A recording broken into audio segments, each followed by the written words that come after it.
भारत देश को मंदिरों का देश कहा जाता है। इस देश में हजारों ऐसे मंदिर हैं जो अपनी नक्काशी, भव्यता व चमत्कारिक रहस्यों के लिए जाने जाते हैं। दक्षिण भारत में आज भी हजारों साल पुराने एक से बढ़कर एक मंदिर मौजूद हैं, क्योंकि दक्षिण भारत पर मुगल आक्रांताओं का ज्यादा जोर नहीं चल पाया। वहीं उत्तर भारत में मुगल आक्रांताओं ने हजारों मंदिरों को तहस नहस कर दिया, साथ ही बहुत से मंदिर तोड़कर वहां मस्जिदें बना दी। यह सब उस समय हुआ जब भारत एक समृद्धशाली राष्ट्र हुआ करता था। भारत को लूटने आए मुगल लुटेरों की नजरें यहाँ के भव्य मंदिरों पर पड़ी और भारत में कत्लेआम का सिलसिला शुरू हुआ।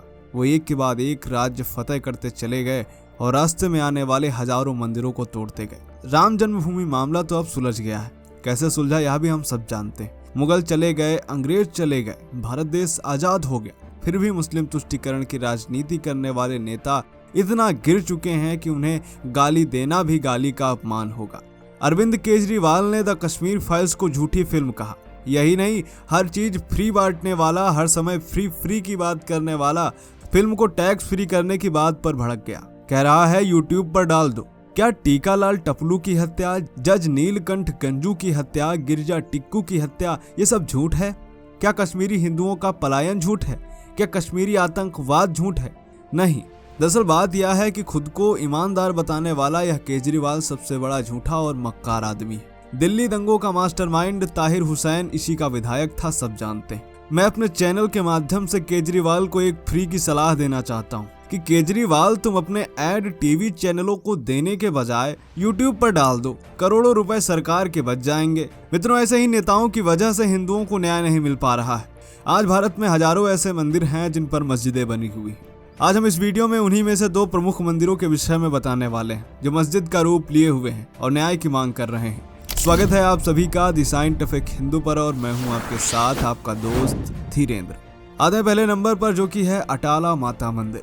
मित्रों, यह है अटाला माता मंदिर, जिसे अटाला शाही मस्जिद के नाम से जाना जाता है, जिसके बारे में लिबरल इतिहासकार यह बताते नहीं थकते कि यह भारत की एक ऐसी मस्जिद है जो बिना किसी मीनार के बनी है। इसकी बनावट में हिंदू मुस्लिम स्थापत्य कला का बेजोड़ नमूना देखने को मिलता है। इसके विषय में वह बताते हैं कि अटाला मस्जिद को 1408 में यहाँ के शासक सुल्तान इब्राहिम शर्की ने बनवाया था, जिसकी नींव तुगलक III ने 1377 में रखी थी। वह आपको यह भी बताएंगे कि तुगलक ने जौनपुर शहर को अपने चचेरे भाई सुल्तान, जिसका नाम जौना खान भी था, उसकी याद में बसाया। लेकिन यह लिबरल इतिहासकार यह नहीं बताएंगे कि इससे पहले भी यहाँ एक सुंदर नगर था, जिसे कन्नौज के राजा विजय चंद्र ने बसाया था। राजा विजय चंद्र ने ही इस अटाला देवी मंदिर का निर्माण कराया था, जिसे तुगलक III के भाई इब्राहिम शर्की ने तोड़ दिया।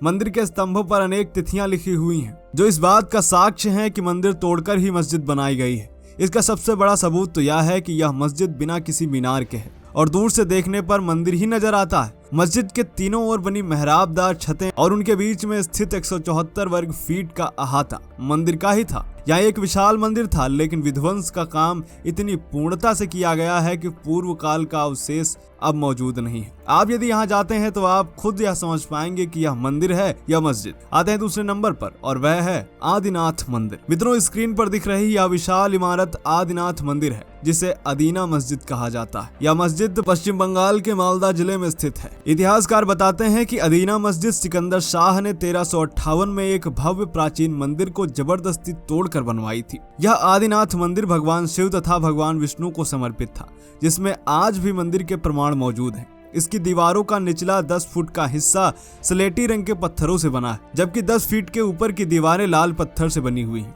यह इस बात का स्पष्ट प्रमाण है कि प्राचीन मंदिर को विनष्ट करके पुराने स्लेटी पत्थरों पर मस्जिद का निर्माण किया गया। यही नहीं, प्रवेश द्वार के रास्ते में भगवान विष्णु की तराशी हुई प्रतिमा साफ दिखाई पड़ती है। साथ ही भारत और एशियाई महाद्वीप में स्थित प्रत्येक विष्णु मंदिरों में जैसे अनूठे द्वारपाल पाए जाते हैं, वैसे ही द्वारपाल अदीना मस्जिद में भी बने हुए हैं। अदीना मस्जिद के हर हिस्से में हिंदू वैदिक वास्तुशिल्प, नक्काशी और आकृतियों के नमूने बिखरे हुए हैं। इसके दो प्रवेश द्वारों पर कमल फूल की आकृतियों तथा ज्यामितीय मंडलों के साथ हिंदू देवी देवताओं की नक्काशी पाई जाती है। यही नहीं, भगवान गणेश और भगवान नटराज की खंडित प्रतिमा भी शिला के रूप में यहाँ मौजूद है, जो कि इस भव्य मंदिर के वैभवशाली इतिहास के अवशेष हैं, जो जानबूझकर की गई तबाही, भीषण लूटमार और हिंदुओं की संपत्ति तथा सांस्कृतिक विरासत पर पड़े भयंकर डांके की निशानियां हैं। इस मस्जिद में नमाज अदा करने वाले मुख्य कक्ष में कमल फूल की आकृतियां मौजूद हैं। जो कि हिंदुओं में देवी लक्ष्मी, धन संपत्ति और सौभाग्य के प्रतीक माने जाते हैं। अब क्योंकि पश्चिम बंगाल में भी ममता बानू की सरकार है, इसीलिए पश्चिम बंगाल सरकार की अधिकृत वेबसाइट पर लिखा है कि अदीना मस्जिद